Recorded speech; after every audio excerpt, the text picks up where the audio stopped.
Imagina que estás conduciendo por una avenida principal. Escuchas la radio, piensas en la cena, y de repente, el parabrisas desaparece. No es que se rompa, es que tus ojos dejan de enviar información al cerebro. Los primeros 5 segundos son de una incredulidad absoluta. Es un derrame cerebral, piensas. Me he desmayado. Pero el sonido te devuelve a una realidad mucho más aterradora. El chirrido de neumáticos, el metal retorciéndose y los gritos que emanan de los autos vecinos te dicen que no estás solo en tu oscuridad. En este primer nivel de caos, el impacto es puramente mecánico. El mundo moderno está construido sobre el movimiento, y ese movimiento requiere visión. En las autopistas, el efecto cascada comienza con un simple frenazo. Un coche choca contra otro, y ese contra el siguiente, creando alfombras de chatarra que bloquean las arterias vitales de las ciudades en menos de 60 segundos. Los semáforos siguen cambiando de color, verdes, amarillos y rojos, dictando órdenes a un mundo que ya no puede obedecerlas. En los hospitales, la tragedia es silenciosa pero inmediata. Un cirujano cardíaco, con el pecho de un paciente abierto, se queda con las manos suspendidas en el vacío. Las enfermeras sueltan las bandejas de instrumental. El pánico en los quirófanos no es de gritos, sino de una parálisis gélida. Los pacientes que despiertan de la anestesia creen que la operación salió mal, que han quedado ciegos por un error médico, sin saber que el médico, a su lado, está palpando las paredes buscando desesperadamente la salida. La reacción humana inicial es el aislamiento. El ser humano, ante la pérdida de la vista, tiende a agacharse, a hacerse pequeño, a buscar una superficie sólida a la cual aferrarse. En las oficinas de cristal de Nueva York o Shanghái, miles de personas se arrodillan en las alfombras, tocando frenéticamente sus escritorios, buscando sus teléfonos. Pero aquí aparece la primera gran barrera: nuestras pantallas son táctiles. Sin la vista para guiar el dedo hacia el icono correcto, el dispositivo más avanzado del siglo XXI se convierte en un ladrillo de vidrio inútil. Intentas llamar a emergencias, pero solo logras abrir aplicaciones al azar o bloquear el dispositivo tras varios intentos fallidos. El silencio de los motores. Nuestra civilización no es un ente autónomo, es un organismo que respira a través de monitores, indicadores de presión y palancas. Al perder la vista, hemos cortado los nervios que conectan al cerebro humano con el músculo de acero de la infraestructura global. El cielo, antes símbolo de libertad, se transforma en el escenario de una tragedia inevitable. En este momento, hay aproximadamente 10.000 aviones comerciales en el aire. Los sistemas de piloto automático mantienen la altitud y el rumbo, pero un aterrizaje requiere una coreografía visual perfecta entre la torre de control y la cabina. Los controladores aéreos están de pie, con los auriculares puestos, escuchando el pánico de los pilotos a través del radio, pero son incapaces de leer sus pantallas de radar. Vuelo 714, no puedo verlo, no veo mi pantalla, es el mantra que se repite en todas las frecuencias. Sin guía desde tierra y sin ojos en el aire, los aviones se convierten en tumbas de metal de alta tecnología. Algunos pilotos intentan aterrizajes de emergencia confiando en el tacto, terminando en desastres catastróficos que se escuchan como truenos lejanos en las periferias de las ciudades. Otros, simplemente vuelan en círculos hasta que el indicador de combustible, que ya no pueden ver, llega a cero. En el corazón de las metrópolis, la infraestructura empieza a toser. Los ascensores se han convertido en celdas de aislamiento. Millones de personas están atrapadas entre pisos, golpeando las puertas metálicas en una oscuridad absoluta, sin saber si el edificio de arriba está ardiendo o si alguien vendrá a rescatarlos. El transporte público, la red de venas de la ciudad, se detiene en seco. Los trenes del metro se bloquean en los túneles, miles de pasajeros bajan a las vías, intentando caminar sobre rieles electrificados que no pueden ver, guiándose solo por el calor de las paredes o el sonido de las ratas que, a diferencia de nosotros, se mueven con ventaja en las sombras. Sin embargo, el fallo más crítico ocurre en las centrales eléctricas. La mayoría de la gente asume que la luz eléctrica es automática, pero la red es un equilibrio delicado de carga y demanda que requiere supervisión humana constante. Los operarios en las plantas nucleares, térmicas e hidroeléctricas dependen de pantallas que muestran temperaturas de reactores, niveles de presión de vapor y frecuencias de red. Sin ojos para monitorear estas variables, los sistemas de seguridad automáticos empiezan a saltar. El primer síntoma es el parpadeo de las bombillas. Las frecuencias de la red empiezan a oscilar salvajemente porque nadie está ajustando la producción a la demanda que cae en picado. En las salas de control, las alarmas audibles se vuelven un ruido blanco ensordecedor que nadie puede apagar porque no encuentran los botones. El efecto cascada se manifiesta aquí con una crueldad matemática. Una subestación se sobrecarga y se apaga, esa carga se transfiere a la siguiente, que también falla. Poco a poco, las ciudades empiezan a apagarse de verdad. La oscuridad biológica se encuentra con la oscuridad eléctrica. La sed de los invisibles. Han pasado 12 horas. El miedo paralizante de los primeros minutos ha sido reemplazado por una necesidad biológica primaria que no entiende de catástrofes: la sed. En un mundo diseñado para la comodidad, nunca fuimos conscientes de cuántos pasos nos separan de la supervivencia. Ahora, esos 10 metros entre la cama y la cocina se han transformado en un campo de minas invisible. El hogar, ese refugio seguro, es ahora una trampa. Sin la vista, los muebles se vuelven obstáculos traicioneros, una mesa de centro baja es un golpe en la espinilla que te derriba, una alfombra arrugada es un riesgo de fractura. Las personas gatean por sus propios pasillos, palpando paredes que de repente se sienten ajenas, buscando desesperadamente el grifo. Pero cuando finalmente lo alcanzan, muchos se encuentran con una realidad aterradora, el suspiro del tubo. Un sonido metálico, hueco, y apenas unas gotas de agua turbia antes de que el flujo muera. Aquí el efecto cascada golpea la infraestructura hídrica. Las plantas de tratamiento y las bombas de presión que llevan el agua a los edificios de gran altura dependen de un suministro eléctrico que, como vimos, está colapsando. Pero hay algo más grave, el mantenimiento. Las bombas de agua sufren bloqueos de aire o sobrecalentamiento que requieren que un operario vea un manómetro y gire una válvula. Sin esos ojos, los sistemas se bloquean por seguridad o simplemente se queman. En las ciudades modernas, el agua no llega por gravedad, llega por energía, y la energía requiere visión. Mientras los cuerpos empiezan a resentir la falta de hidratación, el sistema nervioso de la humanidad, Internet, entra en sus últimos estertores. Durante las primeras horas, las redes se inundaron con miles de millones de notas de voz. No veo nada, ayuda, hijos, ¿dónde están? Este tsunami de datos saturó el ancho de banda. Pero el golpe de gracia no es el tráfico, sino el calor. Los centros de datos que sostienen la nube son enormes naves llenas de servidores que generan un calor volcánico. Dependen de sistemas de refrigeración líquida y flujos de aire monitoreados visualmente por técnicos y sensores que ahora nadie puede gestionar. Cuando el sistema eléctrico parpadea y los generadores de respaldo fallan en encenderse correctamente, o cuando los sistemas de enfriamiento se detienen por falta de agua, los servidores empiezan a derretirse. Las páginas web mueren una a una. Las señales de Wi-Fi desaparecen.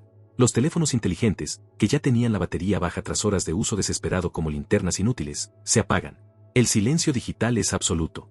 Ya no hay mensajes de consuelo, ni noticias, ni contacto con el exterior. La humanidad está ahora verdaderamente sola en su propia piel. En las calles, el aire se vuelve pesado. Sin agua para los sistemas de limpieza y con los primeros incendios eléctricos sin control, el olor a humo y a desperdicio empieza a flotar sobre las ciudades. La gente, empujada por una sed creciente que nubla el juicio, empieza a hacer lo impensable, beber de las cisternas de los inodoros, de las peceras o de los charcos en la calle, sin saber que están invitando a la próxima fase del caos, el colapso sanitario. La psicología del encierro y el saqueo auditivo. El cerebro humano, que procesa el 80% de su información a través de los ojos, entra en un estado de psicosis cuando los puntos de referencia desaparecen. Sin el horizonte, sin la luz del sol golpeando las fachadas o el color de las señales, el sentido del equilibrio falla. La gente camina pegada a las paredes, arrastrando los pies, pero al llegar a una esquina o a un espacio abierto, el pánico los consume. Sienten que el suelo desaparece o que las paredes se cierran sobre ellos. Es el colapso de la cordura arquitectónica. En este escenario, el oído se convierte en el sentido dominante, pero es un sentido traicionero. Los sonidos se magnifican y se distorsionan. El rugido de un incendio lejano suena como una bestia acercándose, el eco de unos pasos sobre el pavimento se confunde con una persecución. Este hiperoído reactivo dispara los niveles de cortisol, manteniendo a la población en un estado de alerta permanente que impide el sueño y agota las reservas mentales. La necesidad de suministros lleva a la formación de las primeras hordas. El saqueo auditivo es una experiencia dantesca, la gente se guía por el estallido de un escaparate. Si alguien rompe un vidrio, el sonido actúa como una campana de cena para cientos de personas cercanas que convergen hacia el estruendo. Dentro de los supermercados, el caos es total. No hay filas, no hay cajas, solo el roce de cuerpos sudorosos y el choque de metal contra metal. La gente se pelea a muerte por una lata sin saber qué contiene. Podría ser sopa de tomate o comida para perros, en este punto, no importa. El tacto es el único juez de valor. Se escuchan gritos de dolor cuando alguien se corta con un cristal roto, seguidos por el sonido de otros que pasan por encima, incapaces de ver al herido. La empatía ha muerto porque la mirada, que es la base del reconocimiento humano, se ha extinguido. El colapso de la cadena de suministro vital. 7 días después del gran apagón, el hambre ha dejado de ser una molestia para convertirse en una fuerza destructiva que está devorando los cimientos de la biología terrestre. Lo que ocurre fuera de las ciudades es, quizás, más trágico que lo que ocurre dentro de ellas. La agricultura y la ganadería industrial, diseñadas como máquinas de precisión, se han detenido en seco. En las granjas automatizadas, el efecto cascada se ensaña con los más inocentes. Millones de animales, vacas, cerdos, aves, están encerrados en naves industriales cuyos sistemas de alimentación y ventilación dependen de la electricidad. Al fallar la red y no haber nadie que pueda ver para accionar los generadores o simplemente abrir las puertas, el aire se agota. El sonido de millones de animales agonizando de sed y calor es un lamento sordo que recorre el campo, seguido por un silencio putrefacto que atrae a plagas que ahora nadie puede controlar. La comida del futuro cercano se está pudriendo en sus jaulas. Mientras tanto, en las ciudades, el cielo se ha vuelto una pesadilla química. Sin bomberos que puedan ver para conducir sus camiones o dirigir sus mangueras, los incendios accidentales, causados por velas olvidadas, cortocircuitos o fugas de gas, se han unido para formar megaincendios. El aire se vuelve irrespirable. La ceniza cae como nieve negra sobre las personas que intentan respirar a través de trapos húmedos, caminando por calles donde el calor de los edificios en llamas es su único map. Pero la amenaza más insidiosa es invisible y silenciosa, los núcleos de los reactores nucleares. Alrededor del mundo, las centrales han entrado en modo de parada segura automática, pero esta seguridad es temporal. Los reactores necesitan enfriamiento constante para disipar el calor residual del combustible gastado. Sin operarios que monitoreen visualmente los niveles de agua en las piscinas de enfriamiento, y con los generadores de respaldo agotando su combustible, la temperatura empieza a subir. En algún lugar de Europa o Asia, una válvula de alivio se abre, liberando vapor radiactivo al aire. No es una explosión cinematográfica, es una fusión silenciosa. La radiación empieza a filtrarse en la atmósfera, una amenaza que nadie puede ver, oler ni sentir, hasta que el sabor metálico en la boca de los supervivientes indica que el aire mismo se ha vuelto su verdugo. La cadena de suministro no solo se ha roto, se ha vaporizado. Ya no hay camiones transportando grano, ni barcos descargando contenedores. El mundo se ha fragmentado en islas de oscuridad rodeadas de peligro. La humanidad ya no lucha por recuperar su vida anterior, sino por evitar que su propio cuerpo sea consumido por el entorno que ella misma construyó. El caos ha llegado al 70%, y la Tierra, antes domesticada, se siente ahora como un planeta hostil y alienígena. El invierno de la humanidad. Han pasado 90 días. El mundo que conocíamos, ese tejido vibrante de luces, pantallas y colores, ha sido enterrado bajo una capa de silencio podrido y ceniza. Al llegar al tercer mes, la humanidad no solo ha perdido la vista, ha perdido su número. La población mundial se ha desplomado. Millones han sucumbido a la inanición, otros tantos a las fiebres de enfermedades transmitidas por el agua que ya nadie puede filtrar, y una parte desgarradora ha elegido el suicidio como la única salida a una prisión de negrura eterna. Las ciudades, antes joyas de la ingeniería, son ahora focos de peste.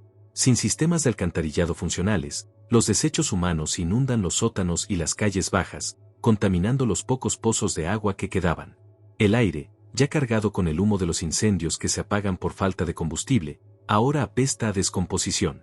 El efecto cascada ha llegado a su etapa biológica final. Los cadáveres que nadie puede ver para enterrar se convierten en el banquete de ratas y perros asilvestrados, que se multiplican sin control, convirtiéndose en los nuevos depredadores de las avenidas.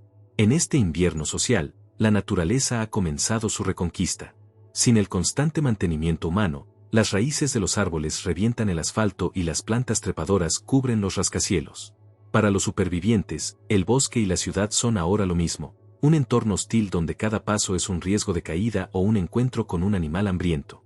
El ser humano ha retrocedido 10.000 años en su estructura social en apenas un trimestre.